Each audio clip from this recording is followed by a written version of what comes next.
Hi there, come on in. Boy, do we have a great opening day of bass fishing. Well, we didn't load the boat with big ones. We caught lots of small ones, lots of jumpers, and we did catch one whopper. I'll tell you about that in just a moment. We're going to also give you a rundown of the new taxidermy exposition at our Houghton Lake Outdoor Fair coming up later in June. And we're going to have a great recipe for ranch fillets. Also, going to give you the scoop on the brand new Outdoor Digest that went in the mail today. Oh, at long last. Stay tuned. All this and more coming up. I'm Fred Trost. It's Thursday night. Time for Michigan Outdoors.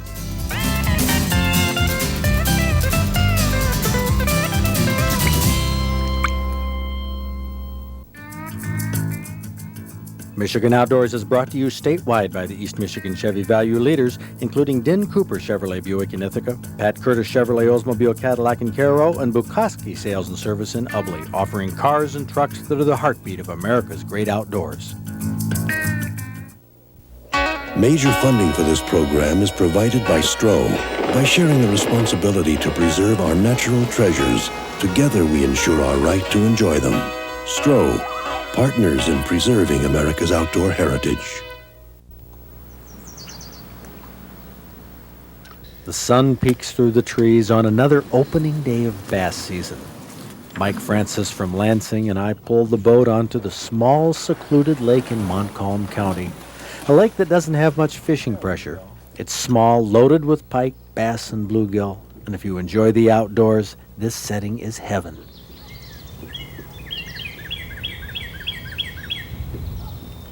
Panfish silhouettes slide through the crystal clear shallows, while 10 and 12-inch largemouth bass hang under limbs and near drop-offs.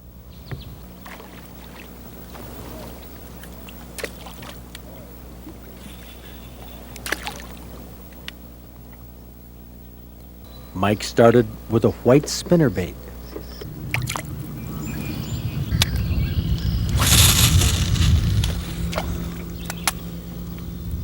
Spinnerbaits are relatively weedless. You can walk them over logs, let them flutter down to where the fish are holding.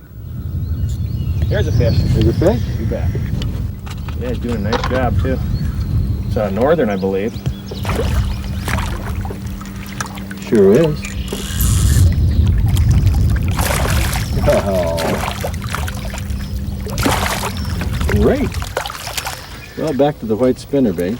No, you can't use that. I'm sorry. Excuse me. It looked like white was the color, but northern pike are always suckers for spinnerbaits. Nice, good coloration on it. The northerns in here run dark. That was the first fish of the morning. Not the big bass we were looking for, but a good way to limber up the fishing rod.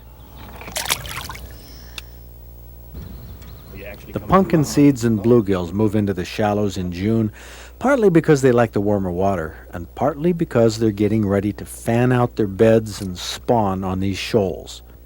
The bass are done spawning, and they have post-spawn hunger pangs. One of our first bass threw the hook. Oh. Here's why tournament bass fishermen don't like their bass to jump. They shake their heads so fast you can hardly see it. And that's when the lure flips out of their big, wide open mouths.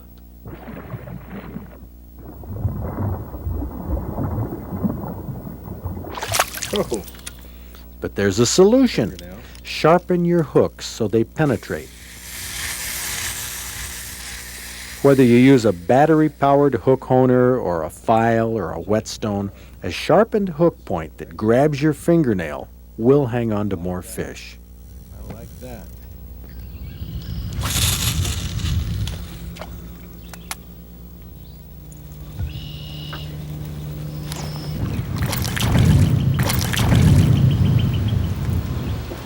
It's a bass. Almost legal. Almost legal.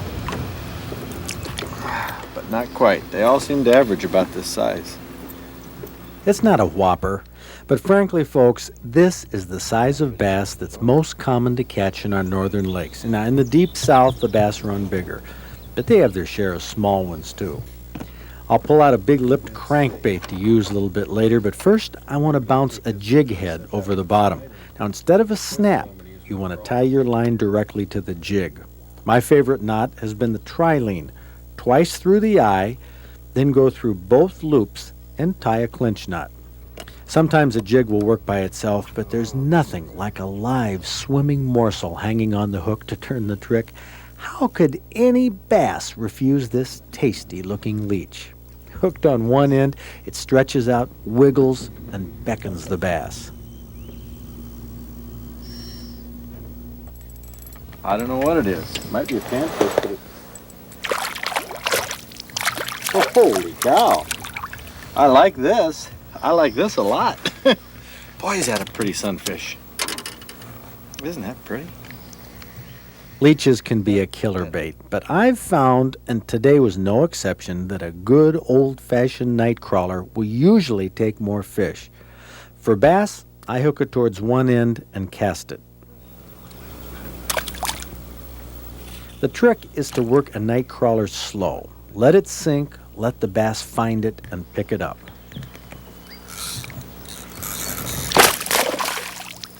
Mike Francis caught a dozen bass on crawlers just like this.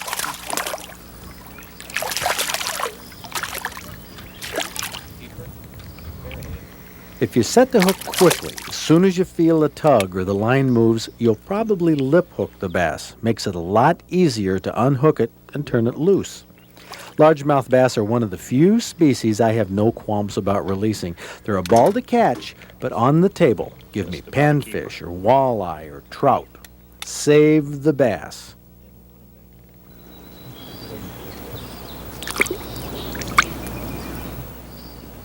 Here he is. I don't believe this. He's a beauty. Is this the bass we've been hunting for? This is him. This is him. We're gonna run. Oh yeah, nice fish. Big fish, real big fish.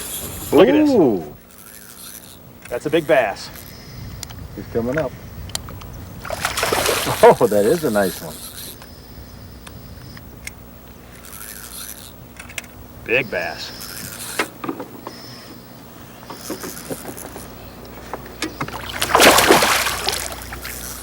You know how to tell when an angler is really excited? He doesn't say much. With the camera rolling and big bass on, Mike Francis was amazingly quiet. Ooh, that's what we've been looking for. That big bass inhaled the crawler, and it wasn't getting away. Oh, that's a nice one. Very good, Michael. I was beginning to doubt. That's a nice fish. 4 pounds or so, that's the kind of bass that puts the frosting on an opening day. Just about bragging size, wouldn't you think? Well, I'm sure you'll do well. A bragging-sized bass any day in Michigan outdoors.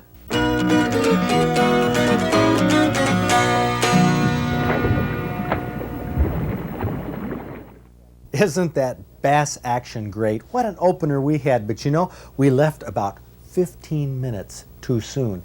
No kidding.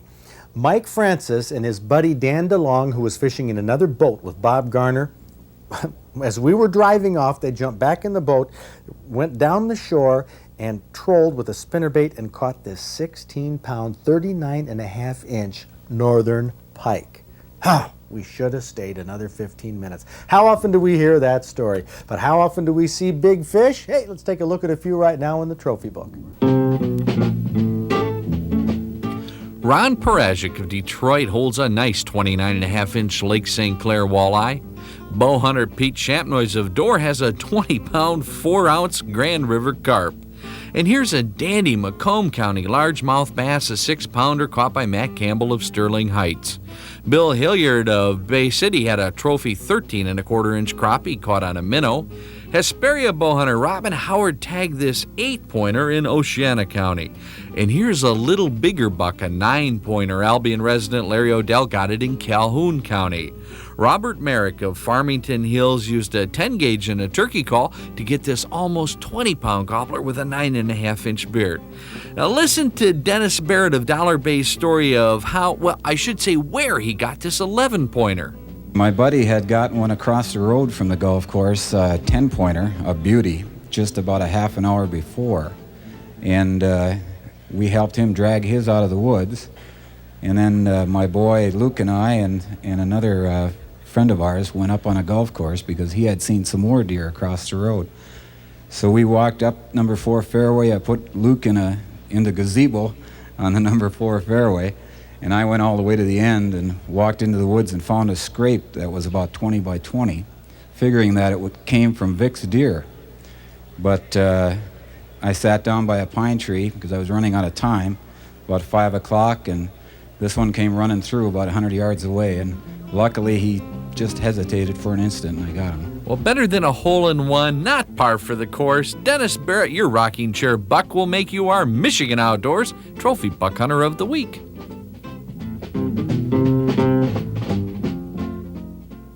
A bill to take the requirement off turkey hunters to also possess a small game license is set for final passage in the Senate.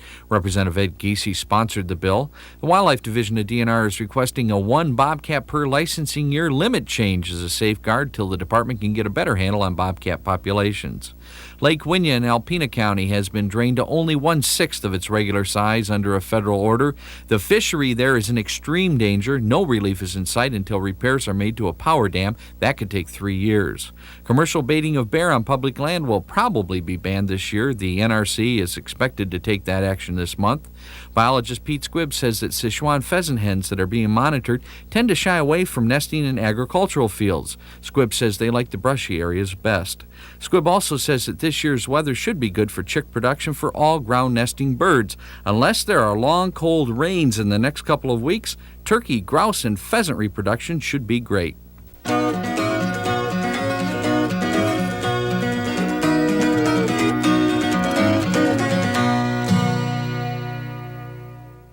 A number of states, 24 in fact, including Michigan, have gone to free fishing days, no license needed, in order to get people out fishing.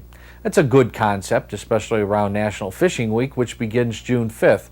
But there is one problem with it that I see, and that is that quality fishing costs money. It's not free. It was license money, for example, that was responsible for bringing trout and salmon to the Great Lakes. The countless millions of walleye, bass, trout, pike, catfish, and muskies have been stocked all over this country with fishing license money. And virtually all states like Michigan spend license money to protect public fish from poaching too. Informing all of us who buy licenses and those who may only fish on the free days what is done with license monies really should be a priority. When the public knows what those dollars buy, it's my bet they'll buy more licenses because they'll see a fishing license for what it is, an investment in the future of fishing. Ready. The Summer Olympic Games always receive weeks of national daily television coverage. What sports are rarely mentioned, let alone televised? The shooting sports of trap, skeet, pistol, rifle, and archery are as important to the competitors as the other events, but the TV networks choose to ignore the shooting sports in their coverage.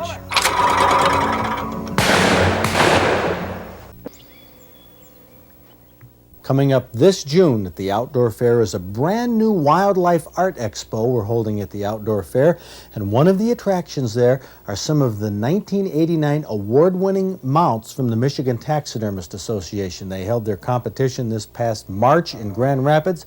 Brad Bruce is the long-standing president of the MTA, and I talked to him about how far taxidermy has come in the past few years. The first thing you notice walking in the door that I notice is the quality of these mounts far exceed any museum that you see anywhere in the country. I think by far, Fred, the quality over the last, this is our 7th convention, and the quality at this point in time is just staggering, for lack of a better word, but I think that is probably the right way to put it. But mount after mount after mount, they aren't the typical old-style taxidermy of the fish stuck on the wall, or the pheasant that, you know, the pheasants you have here, the courting rooster. There's a lot of animation and natural history depicted in these mounts, and the mini dioramas, or the scenes that they're in, is what you see here. Back when we did the one taxidermy competition we held when we started the show, mounts were, I think taxidermists even had a concept of themselves as technicians or skilled trade person, not artists. art is something that has come in. It has come in the last several years, but you're right. I think from that first competition that you sponsored, from that plateau, it's gone into the art world. Whether or not, we ever make the breakthrough into fine arts or not remains to be seen, but I think that's a goal, certainly some of these artists in here, and I think they are artists in every sense of the word, three-dimensional artists. We're not dealing with a flat surface on canvas, although the flat artists will probably complain, but three-dimensionally, I mean, when you look at these mounts, they're good from every direction, so it's a three-dimensional art form. What is the goal of the taxidermists nowadays, at least the ones in the Michigan Taxidermist Association, when you're adding the elements you see in these exhibits of the, I don't know if you call them dioramas, the pedestal with the settings and the plants and you're getting part of the habitat there. Right, absolutely. So what are they trying to do? Well, I think the overall goal, and speaking for all of the members, would be to break through into a very acceptable art form, albeit wildlife, but and totally shed the old stuffed quote image, if you will, as that's certainly not the case today. I'll bet you that at our first competition, every fish could be hung on the wall. Right, I would agree with that. Very few fish here can be hung on the wall. They're freestanding mounts. Both sides of the fish are finished. They are. They're chasing a bait fish, chasing a lure. They're picking up food off the bottom. Or it's not something that you would put on a wall. It's something you'd put on a table or somewhere else in the house. Could refer to it as wildlife furniture, if you will. It's getting very popular. The case mounts protect, of course, obviously the mount within. And it frames them, if you will, much like a picture.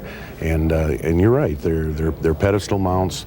The animation is there, and the thing that I hear a lot of in here, comments from the public, is, how did they do that? And that's neat, Thanks to Brad Bruce and all the MTA members, taxidermy has become an art form. Many of the award-winning mounts and dioramas you'll see at the fair will be on display at our Hunting and Fishing Museum in Houghton Lake throughout the rest of the year. We'll also have an exhibit of some of the biggest and most unusual deer heads that were winners of our Stroh's Hunting Awards in 1989, along with award-winning deer head mounts by the Michigan Taxidermist Association. And back once again at the fair as a part of the new Wildlife Art Expo will be a display of current photography winners by the Outdoor Writers Association of America. Nationally renowned photographers such as Bill Ray and Irwin Bauer, along with Michigan's own Steve Griffin, Tom Hugler, Henry Zeman, and Richard P. Smith, often turn up as winners in the OWAA contest. This photo display is tops of its kind in the country. Along with the taxidermy and photography, we'll have exhibits by Michigan waterfowl and fish carvers, including Greg DeGeer, and wildlife artists on canvas who will display and sell their artwork. Whitetail master Chuck Denault will be there, along with the painter of Daybreak, Heiner Hertling. If you received a Daybreak as a PBS Pledge Premium, bring it to the fair and arrange for Heiner to do a custom remark. You'll get a kick out of meeting him and all the artists who participate in this new Wildlife Art Expo. And take a look at these knives. Keith Moore from Charlotte hand-forged this one with an elk antler handle. Curtis Olson from East Lansing made this custom skinning knife. Both of these knife makers have promised to be there. New additions to the outdoor fair coming up at the end of June. We'll have more on our new attractions next week. But right now, we'd better let Bob Garner get down to some serious eating. And here is a great one by Sharon Van Allen, ranch fillets. Now, it tells you almost what the main ingredient is in this. Ranch dressing. Now, well, actually, there's the main ingredient. Got little salmon pieces, very well-trimmed salmon pieces. And they're going to be rolled in French onion rings, ranch dressing, Holy cow. Miracle Whip, and sour cream. This reminds me of money again. You Yes, know why? it just fills you up right now. No, it's terribly rich. It really is. It is. And they are filling. And you're going to make a dressing out of the dressing and sour cream and the dry mix. And that's all the spices there is in this. You don't need any salt or pepper or anything else. Boy, this is really for those ranch freaks who Yes. just love the taste of They ranch can't get dressing. enough, yeah, or sour cream. Yeah, if you can't Yeah. get enough of it, This is a recipe for you. this will do it. And then you're going to crush your onion rings and then just put the pieces of fish into Boy, you the know dressing. That salmon does look good, though. Oh, yeah. Those are great pieces of salmon. Yes, very colorful. Fresh, and if they were frozen, it was done very well.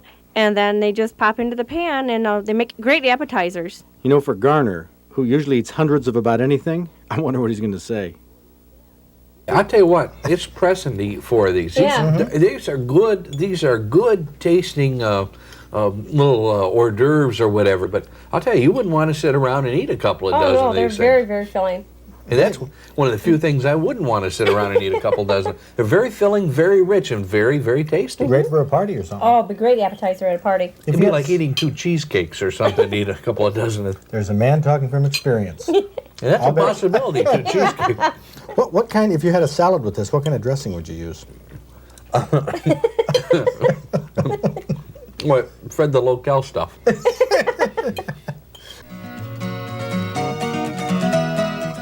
It's out at long last. It was finally put in the mail today to 35,000 Outdoors Club members. The new, improved Outdoor Digest magazine. Redesigned, color throughout, heavier paper, information about the new Outdoors Club, and announcing the new Outdoors Foundation, an important new educational branch of the club. My editorial tackles the question, what does the Outdoors Club stand for? Bob Garner's commentaries focus on defending our outdoor heritage. We have a survey, opinion poll number 1, so we can report your feelings on important outdoor issues. We have a complaint form for the new SOS Bureau if you feel you've gotten the short end of the stick on an outdoor product or service that cost you over $100. The new digest has details on upcoming club events and activities, the outdoor fair, summer wildlife art workshop, the museum, the Stroh's Hunting and Fishing Awards entry form, and articles based on the TV show with photos from videotape. And of course, we have our recipes for May and June, including tonight's recipe for ranch fillets. If you're not an Outdoors Club member but would like information on joining, along with a free copy of this May-June issue, just write to me at Fred Trost Outdoors Club, Box 1775, East Lansing, Michigan. It'll keep you up with all the news and activities you see right here on Michigan Outdoors.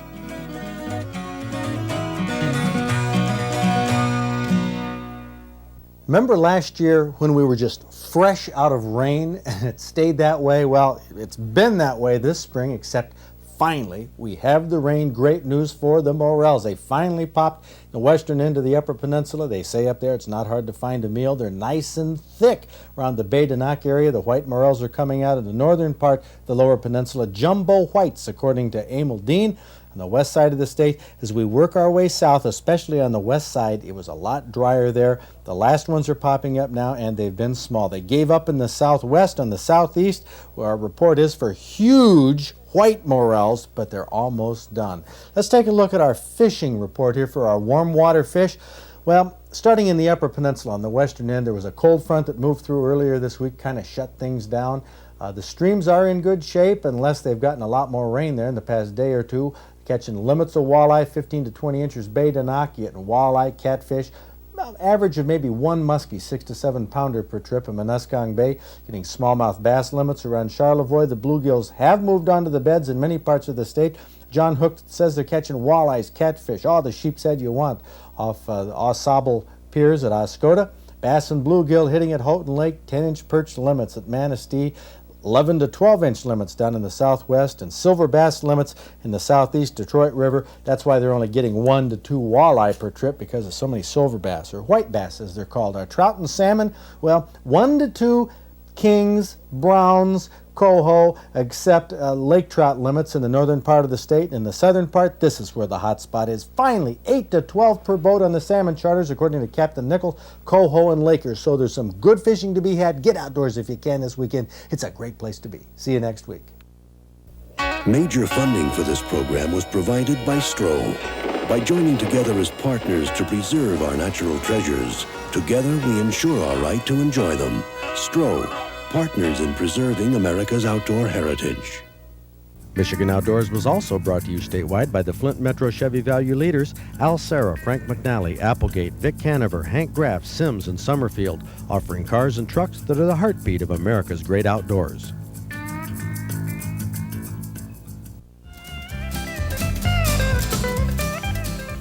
Next week, right here on Michigan Outdoors, we're going to get into the underwater world of bluegills, panfish, pumpkin seeds, those little fish that drive you absolutely nuts when they're pulling your bobber under. You whip it up and doggone it, they've just nibbled at the worm. How do they do that? Why do they do that? Where's the problem? I'm going to answer that question next week, and we'll show you. We have a great recipe, outdoor headlines, and all our regular features. So join me, the whole Outdoors gang, right here next week on public television.